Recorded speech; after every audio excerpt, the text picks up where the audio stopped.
आइए जानते हैं आखिर क्यों सती माता ने आत्म दहन किया था। कहानी शुरू होती है देवलोक से। एक बार देवलोक में ब्रह्मा जी ने धर्म के निरूपण के लिए एक सभा का आयोजन किया था। सभी बड़े बड़े देवता सभा में एकत्र हुए। भगवान शिव भी इस सभा में थे। भगवान शिव ध्यान मगन थे। सभा मंडल में दक्ष का आगमन हुआ। दक्ष के आगमन पर सभी देवता खड़े हो गए, परंतु महादेव जो कि ध्यान में बैठे थे, उन्होंने दक्ष को आते नहीं देखा, ना ही उन्हें प्रणाम किया।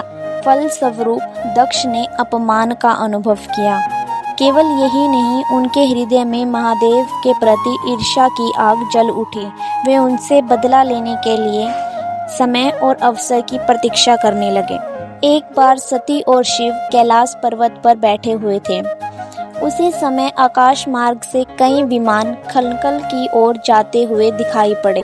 सती ने उन विमानों को देखकर महादेव से पूछा, प्रभु, ये सभी विमान कहाँ जा रहे हैं? महादेव ने उत्तर दिया, आपके पिताजी ने बड़े यज्ञ का आयोजन किया है। समस्त देवता और देवांगनाएं उसी यज्ञ में सम्मिलित होने के लिए जा रही हैं।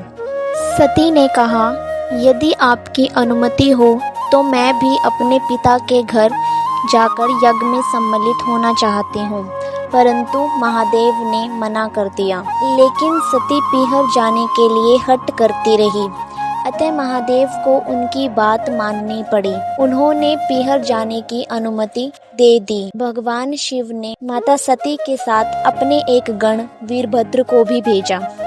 सती वीरभद्र के साथ पिता के घर गई। घर में सती से किसी ने भी प्रेम पूर्वक वार्तालाप नहीं की। दक्ष ने उन्हें देखकर कहा, तुम क्या यहाँ मेरा अपमान कराने आई हो? अपनी बहनों को तो देखो, वे किस प्रकार भांति भांति के अलंकारों और सुंदर वस्त्रों से सुसज्जित हैं। तुम्हारे शरीर पर मात्र बागंबर है। तुम्हारा पति शमशानवासी और भूतों का नायक है। वह तुम्हें बागंबर छोड़कर और पहना ही क्या सकता है? दक्ष के कथन से सती को बहुत क्रोध आया, परंतु सती मौन रही। सती यज्ञमंडल की ओर गई, जहाँ सभी देवता और ऋषि मुनि बैठे थे। यज्ञकुंड में आहुतियां डाली जा रही थी। सती ने यज्ञमंडप में सभी देवताओं के भाग तो देखे, किंतु महादेव का भाग नहीं देखा। सती भोलेनाथ का भाग न देखकर अपने पिता से बोली, पिताश्री, यज्ञ में सबके भाग दिखाई पड़ रहे हैं, किंतु कैलाशपति का भाग नहीं है। आपने उनका भाग क्यों नहीं रखा? दक्ष ने बड़े घमंड से उत्तर दिया, मैं तुम्हारे पति शिव को देवता नहीं समझता। वह तो भूतों का स्वामी, नग्न रहने वाला और हड्डियों की माला धारण करने वाला है। वह देवताओं की पंक्ति में बैठने योग्य नहीं है। उसे कौन भाग देगा? सती के नेत्र लाल हो उठे। उनका मुखमंडल प्रलय के सूर्य की भांति तेजोदीप्त हो उठा। उन्होंने पीड़ा से तिलमिलाते हुए कहा, ओह, मैं इन शब्दों को कैसे सुन रही हूँ? मुझे धिक्कार है। देवताओं, तुम्हें भी धिक्कार है।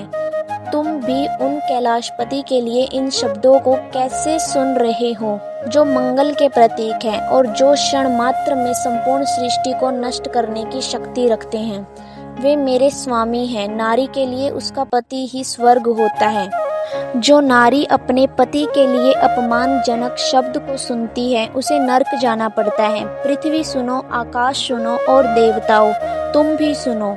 मेरे पिता ने मेरे पति का अपमान किया है। अब मैं क्षण भर भी जीवित नहीं रहना चाहती। सती अपने कथन को समाप्त करती हुई यज्ञकुंड में कूद गई। जलती हुई आहुतियों के साथ सती का शरीर भी जलने लगा। इस प्रकार महादेव के प्रति अपमानजनक और कटु शब्द को सती सुन नहीं पाई और उन्होंने अपने शरीर का आत्म दहन कर दिया।